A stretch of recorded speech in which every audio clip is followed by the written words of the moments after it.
Party జిల్లా హన్మకొండ జిల్లా సమితి ఆధ్వర్యంలో ఈరోజు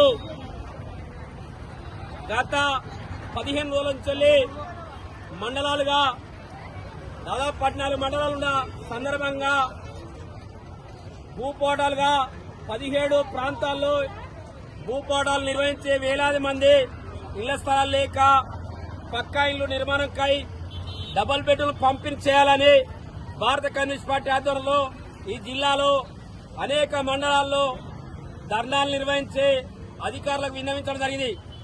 అదేవిధంగా జిల్లా కలెక్టర్ కార్యాలయం ముందు ఈరోజు దాదాపు వేలాది మంది వస్తా ఉన్నారు, ఇంకా మార్గం మధ్యలో ఉన్నారు.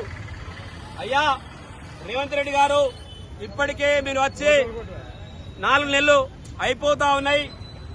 మీరిచ్చిన హామీ పేదలకు ఇళ్ల స్థలాలు పక్కా ఇళ్లు నిర్మిస్తాం, డబుల్ బెడ్రూమ్ పంపిణీ చేస్తాం, త్వరితగతిన అమలు చేసి పేదలను ఆదుకుంటామని చెప్పి మీరు చెప్పడం జరిగింది.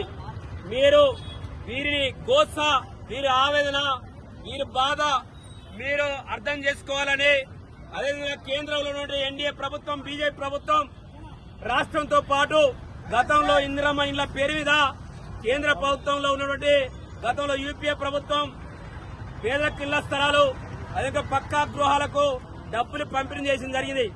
కానీ ఎన్డీఏ వచ్చిన కాంచెలి ఇప్పటికే ఇళ్ల స్థలాలు గాని పక్కా ఇళ్ల నిర్మాణం గాని చేపట్టకపోవడం విడ్డూరం. ఈ తెలంగాణకు ఇప్పటికే అన్యాయం జరుగుతా ఉంది. తప్పకుండా కేంద్ర ప్రభుత్వం కూడా తన వంతు పాత్ర పోషించాలని సిపిఐ జిల్లా సమితి ఆధ్వర్యంలో మేము ఈ రోజు ధర్నా చేస్తా ఉన్నాం. తప్పకుండా ఈ గోసను, ఆవేదనను తప్పకుండా ఈ ఉద్యమం ఊపోవడం, ఈ ఇళ్ల స్థలాలు వచ్చే వరకు, పక్కా ఇళ్లు నిర్మాణం చేసే వరకు, డబుల్ బెడ్రూమ్ పంపిణీ చేసే వరకు ఈ ఉద్యమాన్ని సిపిఐ ఆధ్వర్యంలో తీవ్రతరం చేస్తామని కోరుతా ఉన్నాం.